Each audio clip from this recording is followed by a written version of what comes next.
की ताजा खबरों के अपडेट में बात करेंगे देश भर की तमाम बड़ी और काम की खबरों की। साथ ही सरकार की ओर से आज कुछ महत्वपूर्ण फैसले यहां पर लिए गए हैं, बताएंगे आपको एक एक करके इस अपडेट में। साथ ही यहां पर बैंक खाताधारकों के लिए आज एक जरूरी और महत्वपूर्ण खबर निकल कर आ रही है सामने, बताएंगे आपको इस अपडेट में। साथ ही यहाँ पर कोरोना वैक्सीनेशन को लेकर भी कुछ बड़ी खबरें निकल कर आ रही है सामने, इस खबर को भी जाएंगे विस्तार से। साथ ही यहाँ पर IT नियमों को लेकर भी कुछ बड़ी खबरें निकल कर आ रही है आज सामने, बताएंगे आपको इस अपडेट में। साथ ही बात करेंगे आज के मौसम समाचारों की। इसके अलावा कोरोना कर्फ्यू और लॉकडाउन को लेकर भी कुछ बड़ी खबरें निकल कर आ रही है, बताएंगे आपको एक एक करके इस अपडेट में। साथ ही आज की तमाम बड़ी और काम की खबरों की बात करेंगे इस अपडेट में। बात करते हैं आज की पहली बड़ी खबर की, तो मध्य प्रदेश में 1 जून से अनलॉक, शिवराज सिंह सरकार की तरफ से जारी की गई है गाइडलाइन। देश में कोरोना की दूसरी लहर जारी है। देश के अधिकतर राज्यों में लगे लॉकडाउन जैसी पाबंदियों की वजह से यहाँ पर कोरोना के मामलों में लगातार कमी आ रही है। रोजाना 4 लाख पार कर चुका आंकड़ा अब 2 लाख के आसपास है। वहीं दिल्ली, यूपी, महाराष्ट्र और मध्य प्रदेश समेत कई राज्यों में मामलों में अब यहाँ पर कमी दर्ज की जा रही है। कोरोना कम होते आंकड़ों को देखते हुए यहाँ पर मध्य प्रदेश राज्य सरकार ने 1 जून से पाबंदियों में ढील देने का ऐलान भी कर दिया है। इस कड़ी में मध्य प्रदेश की शिवराज सिंह सरकार ने ऐलान किया है कि जनता कर्फ्यू में ढील देने का फैसला लिया गया है। ये ढील उन जिलों में दी जाएगी जहां पर कोरोना पॉजिटिविटी रेट 5% से कम है। ये यहाँ पर बात कही गई है मध्य प्रदेश के गृह मंत्री नरोत्तम मिश्रा की ओर से। अब बात करते हैं अगली खबर की, तो बैंक अकाउंट के बिना भी UPI से कर सकेंगे पेमेंट। ICICI बैंक ने शुरू की है यूनिक सर्विस। देश के बड़े निजी बैंकों में से एक ICICI बैंक ने डिजिटल वॉलेट पॉकेट को लेकर एक नई सर्विस की शुरुआत यहाँ पर की है। बैंक के डिजिटल पॉकेट को अब आप UPI ID से लिंक कर सकते हैं, लेकिन इसके लिए आपको सेविंग बैंक अकाउंट की जरूरत आपको नहीं होगी। अभी UPI ID को सिर्फ सेविंग बैंक अकाउंट से ही लिंक किया जा सकता है। नए यूजर्स जो ICICI बैंक के कस्टमर नहीं भी है वो तुरंत UPI ID हासिल यहाँ पर कर सकते हैं, जो यहाँ पर ऑटोमेटिक तरीके से पॉकेट से लिंक हो जाएगा। जिन ग्राहकों के पास पहले से UPI ID है उन्हें एक नया ID यहाँ पर मिलेगा, जो वो पॉकेट ऐप में उसे लॉगिन करेगा। वह ICICI बैंक इस सुविधा को शुरू करने वाला पहला बैंक देश के अंदर होगा। वहीं से पहले यूजर्स यहाँ पर इस मतलब ये पहले है इसके कारण यहाँ पर यूजर्स UPI का इस्तेमाल करते हुए रोजाना की छोटी छोटी खरीदारियाँ और अपने पॉकेट से यहाँ पर छोटी छोटी यहाँ पर खरीदारियाँ कर सकेंगे, जो बहुत ही सुरक्षित तरीका है। इसका दूसरा फायदा ये है कि उनके सेविंग अकाउंट में इन छोटी छोटी ढेर सारी खरीदारियों की एंट्री यहाँ पर नहीं होगी, जिससे उनके स्टेटमेंट का रिकॉर्ड साफ सुथरा रहेगा। इस सुविधा का फायदा कॉलेज जाने वाले स्टूडेंट को होगा, जिनके पास आमतौर पर कोई यहाँ पर सेविंग अकाउंट जिनके नहीं होते हैं, उनको सबसे ज़्यादा ये फायदा होने वाला है। वही नए यूजर्स को सबसे पहले बैंक का पॉकेट ऐप को डाउनलोड करना होगा। फिर लॉगिन करने पर यूजर्स के रजिस्टर्ड मोबाइल नंबर पर आधार, जो उसका मोबाइल नंबर है उस पर आधार पर अपना एक पॉकेट यानी VPA क्रेडिट हो जाएगा। उदाहरण के लिए यहाँ पर उसके नंबर और @पॉकेट, इसमें यहाँ पर उसका नंबर होगा और रजिस्टर्ड मोबाइल नंबर होगा। और UPI ID बनाने के लिए किसी बैंक अकाउंट की डिटेल की उसमें जरूरत नहीं पड़ेगी। इसके अलावा यूजर्स ऐप के भीतर भीम UPI के तहत मॉडिफाई विकल्प के जरिए अपनी पसंद के ID में ऑटो क्रेडिट UPI ID को बदल सकता है। अब बात करते हैं अगली खबर की, तो नए IT कानून को लागू करने के लिए ट्विटर ने मांगा है 3 महीनों का समय। व्हाट्सएप द्वारा सोशल मीडिया प्लेटफॉर्म के लिए नए IT नियमों को लेकर भारत सरकार के खिलाफ कोर्ट जाने के बाद ट्विटर ने गुरुवार को IT मंत्रालय से अनुरोध किया है कि वह कंपनी को नए दिशा निर्देश लागू करने के लिए कम से कम 3 महीने का समय दे। कथित कांग्रेस टूलकिट विवाद से संबंधित इस सप्ताह की शुरुआत में दिल्ली और गुरुग्राम में ट्विटर कार्यालयों पर पुलिस ने छापे मारे थे।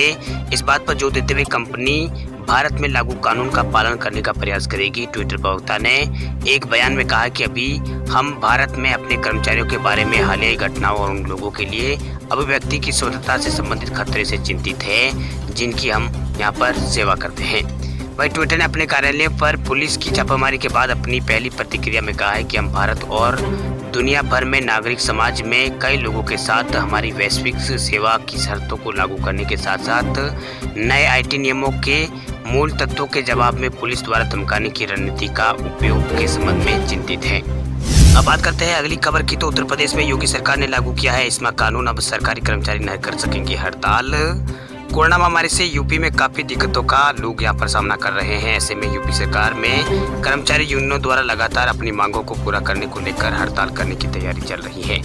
इस बीच राज्य की योगी सरकार ने सख्त रुख अपनाते हुए राज्य में एस्मा लागू कर दिया है। आवश्यक सेवा अनुश्रम अधिनियम 1967 लागू होने के साथ ही यूपी में सभी आवश्यक सेवाओं से संबंधित कर्मचारी के हड़ताल पर रोक लग चुकी है। आपको बता दें कि राज्य सरकार के तहत आने वाले सभी लोक सेवा निगम और प्राधिकार और अन्य सरकारी विभाग में यह आदेश यहाँ पर लागू रहेगा। वही जानकारी के मुताबिक सरकार ने राज्य में फिलहाल 6 महीनों के लिए इसमें लागू किया है। आवश्यकता अनुसार इसी अवधि को आगे भी बढ़ाया जा सकता है। वही राज्य में अगर हालात सही रहे तो उसे वक्त से पहले खत्म भी किया जा सकता है। आपको बता दें कि इस कानून के राज्य में लागू हो जाने के बाद आवश्यक सेवाओं से संबंधित कर्मचारी हड़ताल पर नहीं जा सकेंगे। सभी कर्मचारियों को इन आदेशों का पालन करना होगा। अति आवश्यक कर्मचारी अगर इस नियमों का उल्लंघन करता पाया गया तो उसके खिलाफ सख्त कार्रवाई हो सकती है। आपको बता दें कि इस कानून को संकट के समय कर्मचारियों व यूनियनों द्वारा यहाँ पर किए जा रहे हड़ताल को रोकने के लिए इस कानून को साल 1968 में बनाया गया था। यह कानून भारतीय संसद द्वारा पारित कानून है। आपको बता दें कि इस कानून को अधिकतम 6 महीनों के लिए लगाया जा सकता है। इस कानून को लगाए जाने के बाद अगर कर्मचारी हड़ताल पर जाते हैं तो इसे कानून का उल्लंघन माना जाता है। साथ ही कर्मचारी को बिना वारंट के गिरफ्तार किया जा सकता है। अब बात करते हैं लॉकडाउन और कोरोना कर्फ्यू को लेकर कुछ बड़ी खबरों की। तो पंजाब सरकार ने लिया है बड़ा फैसला। 10 जून तक बढ़ी है पंजाब के अंदर पाबंदियां। बंगाल में 15 जून तक रहेगा लॉकडाउन। पंजाब में कोरोना संक्रमण के आ रहे नए मामलों को देखते हुए विशेषज्ञों की सलाह पर राज्य की कैप्टन सरकार ने 10 जून तक पाबंदियों को आगे बढ़ा दिया है। हालांकि इसके साथ ही कुछ रियायतें भी यहाँ पर दी गई है। वही प्राइवेट गाड़ियों से यात्रा की सीमित संख्या को यहाँ पर हटा लिया गया है। राज्य सरकार ने कोरोना से जुड़े सभी नियमों का सख्ती से पालन करने के निर्देश यहाँ पर दिया है। इसके अलावा पश्चिम बंगाल की मुख्यमंत्री ममता बनर्जी ने कोरोना के बढ़ते मामलों को देखते हुए एक बड़ा फैसला लिया है। पश्चिम बंगाल में कोरोना संक्रमण के बढ़ते मामलों के मद्देनजर आने वाले 15 दिनों तक लॉकडाउन को बढ़ाने का ऐलान यहाँ पर आने वाले 15 दिनों तक यहाँ पर लॉकडाउन बढ़ाने का फैसला यहाँ पर लिया है। फिलहाल लॉकडाउन यहाँ पर 30 मई तक का था, इसे बढ़ाकर 15 जून कर दिया गया है। इस दौरान पहले की तरह बस और लोकल ट्रेनें बिल्कुल यहाँ पर बंद रहेगी। ममता बनर्जी ने कहा है कि ग्रास रूट पर काम करने वालों को वैक्सीनेशन में प्राथमिकता दी जाएगी। पहले रिक्शा वाले, फिर सब्जी वाला, फिर मछली वाला, फिर दुकानदार को वैक्सीन दी जाएंगी। इन्हें वैक्सीन देने में पहले प्राथमिकता यहाँ पर देने की बात यहाँ पर सरकार ने की है। इसके अलावा लॉकडाउन और कोरोना कर्फ्यू को लेकर बड़ी खबर एक और दिल्ली से निकल कर आ रही है। दिल्ली में रविवार को दिल्ली के मुख्यमंत्री अरविंद केजरीवाल ने राष्ट्रीय राजधानी में चल रही पाबंदियों को 31 मई तक बढ़ाने का फैसला करने की घोषणा की। हालांकि ये आखिरी बार हो सकता है दिल्ली में तालाबंदी बढ़ाई गई हो, क्योंकि दिल्ली सरकार जल्द ही यहाँ पर दिल्ली में अनलॉक शुरू करने वाली है। मतलब दिल्ली में 1 जून से अनलॉक प्रक्रिया शुरू होने का यहाँ पर पूरी संभावना है। इसे लेकर व्यापार संगठनों में भी यहाँ पर दिल्ली सरकार को चिताया है। व्यापार संगठनों ने कहा है कि दिल्ली में 1 जून से अनलॉक होना चाहिए। मतलब दिल्ली में जो लॉकडाउन है ये हटाने की बात यहाँ पर कही गई है। चलिए बात करते हैं अगली खबर की। तो वैक्सीन लगवाने वाले लोगों के लिए खुशखबरी, जल्दी कोविन की जगह दूसरे ऐप से भी वैक्सीन के लिए स्लॉट बुक कर सकेंगे यूजर्स। अगर आप भी कोविड-19 वैक्सीनेशन के लिए स्लॉट बुक कराने में लगे हुए हैं और परेशान आप हो रहे हैं, तो अब आपको परेशान होने की जरूरत नहीं है, क्योंकि जल्दी आप थर्ड ऐप्स के जरिए भी स्लॉट की बुकिंग कर सकेंगे। सरकार ने कोविन ऐप के लिए एक नया यहाँ पर गाइडलाइन जारी किया गया है सरकार की ओर से, जिसमें थर्ड पार्टी ऐप को रजिस्ट्रेशन, शेड्यूलिंग और वैक्सीनेशन को मैनेज करने की अनुमति दी जा सकती है। ये मौजूदा फॉर्मवर्क का अपडेट है, जहां डेवलपर स्लॉट की उपलब्धता और उनके ऐप्स के जरिए वैक्सीनेशन सर्टिफिकेट डाउनलोड करने की अनुमति दे सकते हैं। ये अपडेट तब सामने आया है जब भारत में कोविड-19 वैक्सीन की किल्लत पड़ रही है, यानी भारत किल्लत से जूझ रहा है।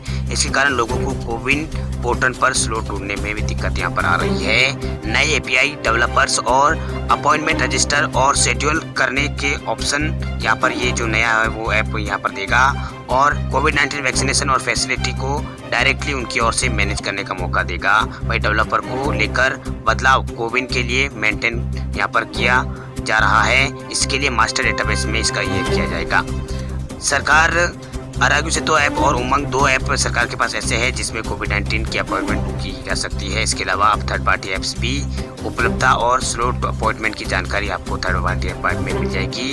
हाल में सरकार ने कोविन ऐप के लिए पब्लिक एपीआई को रिवाइज यहाँ पर किया है, जिससे थर्ड पार्टी ऐप्स को अपॉइंटमेंट डेटा डिलीवर करने से अलग किया जा सके, और जिससे कोविड-19 वैक्सीन की उपलब्धता की जानकारी पेटीएम और दूसरे ऐप्स पर भी उपलब्ध यहाँ पर हुई है। अब बात कर देते हैं आज के मौसम समाचारों की। तो दिल्ली में 1 जून तक लू नहीं चलने की है आशंका।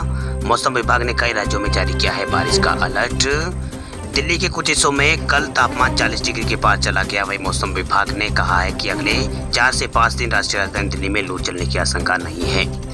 वही आज गंगे पश्चिम बंगाल, ओडिशा, झारखंड और बिहार के कुछ हिस्सों में मध्यम से भारी बारिश और गरज चमक के साथ बौछारें जारी रहने की संभावना है। वही उत्तरी पूर्वी भारत और केरल और अंडमान निकोबार द्वीप समूह में भी हल्की से मध्यम बारिश के साथ ही स्थानों पर भारी बारिश हो सकती है। वहीं 24 घंटों बाद बिहार, पूर्वी उत्तर प्रदेश के कुछ स्थानों पर हल्की से मध्यम बारिश के साथ भारी बारिश होने की संभावना है। वहीं सिक्किम और उप हिमालय, पश्चिम बंगाल, तटीय कर्नाटक, दक्षिणी कर्नाटक और लक्षद्वीप और तमिलनाडु के अलग अलग हिस्सों में और रॉयल सीमा के इलाकों में हल्की से मध्यम बारिश होने के आसार है। वहीं दक्षिणी राजस्थान और विदर्भ और मराठवाड़ा और कोंकण गोवा के कुछ हिस्सों में हल्की बारिश हो सकती है, ऐसा मौसम विभाग ने पूर्वानुमान में बात कही है। वहीं मौसम विभाग ने कहा है कि 1 जून तक अधिकतम तापमान 40 डिग्री दिल्ली, यहाँ पर जो तापमान है दिल्ली का वो दिल्ली से 40 डिग्री से नीचे ही रहने की संभावना है। इसका मतलब यह है कि इस अवधि में लू चलने की आशंका दिल्ली के अंदर फिलहाल नहीं है 1 जून तक तो। वहीं मौसम विभाग के क्षेत्रीय पूर्वानुमान केंद्र के प्रमुख कुलदीप श्रीवास्तव के मुताबिक साल 2014 के बाद पहली बार ऐसा होगा कि जब मानसून की पूर्व जो अवधि है उसमें लू रिकॉर्ड यहाँ पर दर्ज नहीं हुई है। वहीं पहले 5 पश्चिमी विक्षोभ फिर एक चक्रवात ताउते के कारण तापमान नियंत्रण रहा। इसके अलावा मैदानी इलाकों में 40 डिग्री से अधिकतम तापमान होने और सामान्य से 4.5 अधिक होने पर लू की घोषणा यहाँ पर की जाती है। वहीं मौसम विभाग के महानिदेशक मृत्युंजय महापात्रा ने कहा है कि यास तूफान के यहाँ पर अब ये जो यास तूफान है वो कमजोर पड़ने की संभावना है। वहीं झारखंड में ये कमजोर पड़ जाएगा। वहीं भाद्रक, बालासर, मदीनापुर और 24 परगना जिलों में बारिश होगी। वहीं बंगाल खाड़ी में तो नहीं, लेकिन अरब सागर में पिछले कुछ सालों में चक्रवाती तूफानों की संख्या में बढ़ोतरी देखी गई है। ऐसे में सवाल लाजमी है कि इसके पीछे कारण क्या है। इसका अध्ययन करने के लिए एक अंतर्राष्ट्रीय कमेटी बनी हुई है, जिसका यहाँ पर उन्होंने कहा है कि मैं भी उसमें ये सदस्य हूँ। जो भी अभी तक जो कारण दिख रहा है उससे ये कहा जा सकता है कि इसके पीछे जलवायु परिवर्तन का कारण हो सकता है। इसका बहुत ज़्यादा असर मानसून पर नहीं पड़ेगा, ये बात यहाँ पर कही गई है।